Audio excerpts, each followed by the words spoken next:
গণঅভ্যুত্থান থেকে আমাদের শহীদ ভাইদের থেকে আমাদের সেই রক্তের শপথ আমরা নিয়েছি, আমরা গোলাগুলি জীবন যাপন করব না।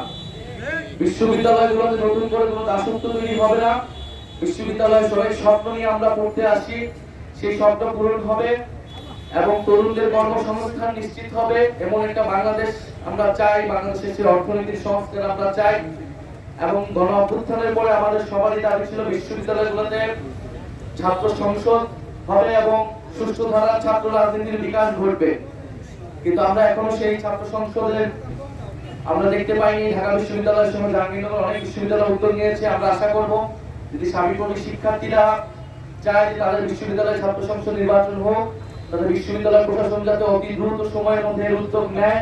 কারণ বিশ্ববিদ্যালয়ের ছাত্ররা এই গণঅভ্যুত্থানে অংশগ্রহণ করেছে, নেতৃত্ব দিয়েছে, এটা তাদের হক যে তারা নেতৃত্ব দিবে, তাদের নেতৃত্ব উঠে আসবে বিশ্ববিদ্যালয় থেকে। আপনারা সাবিপ্রবি শিক্ষার্থীদেরকে আমি আবারও ধন্যবাদ জানাচ্ছি। গণঅভ্যুত্থানে আমরা লড়াই করেছিলাম একসাথে, সেই কৃতজ্ঞতা আমাদের আছে দেশের প্রতি। বিশ্ববিদ্যালয়ের শিক্ষার্থীরা আপনারা এবং এই সিলেটে আপনারা যে দুর্বার আন্দোলন গড়ে তুলেছিলেন, বাংলাদেশের আমাদের সবাইকেই সেই লড়াই আসলে সাধারণ মানুষকে অনুপ্রাণিত করেছে, শ্রমিকদেরকে অনুপ্রাণিত করেছে, অভিভাবক শিক্ষকদেরকে অনুপ্রাণিত করেছিল রাজপথে নামতে।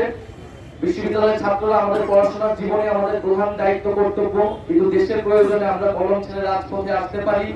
আমরা যুগে যুগে এসেছি, দেশের প্রয়োজনে আবারও আসবো ইনশাআল্লাহ। কিন্তু তার আগে আমরা চাই, আমরা বারবার রাজপথে নামতে চাই না, আমরা সুষ্ঠুভাবে গণতান্ত্রিকভাবে আমাদের দেশের সংস্কার সমাধান আমরা চাই। আপনারা বিশ্ববিদ্যালয়েও আপনাদের বিশ্ববিদ্যালয়ের যে সংস্কার সেটার জন্য কথা বলুন।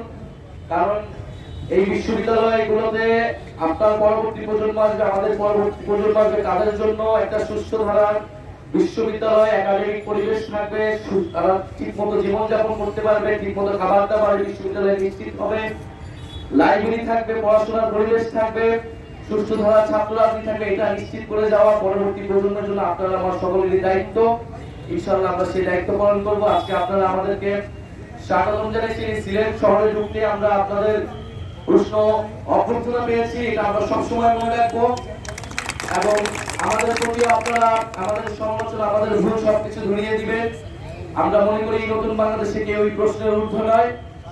আমরা সেই আপনাদের সমালোচনা নিয়েই আমরা নতুন বাংলাদেশের জন্য তরুণদেরকে সামনে রেখে তাদের নেতৃত্বে আমরা সেই রাজনীতি তৈরি করতে চাই। ইনশাআল্লাহ আপনাদেরকে আমরা সাথে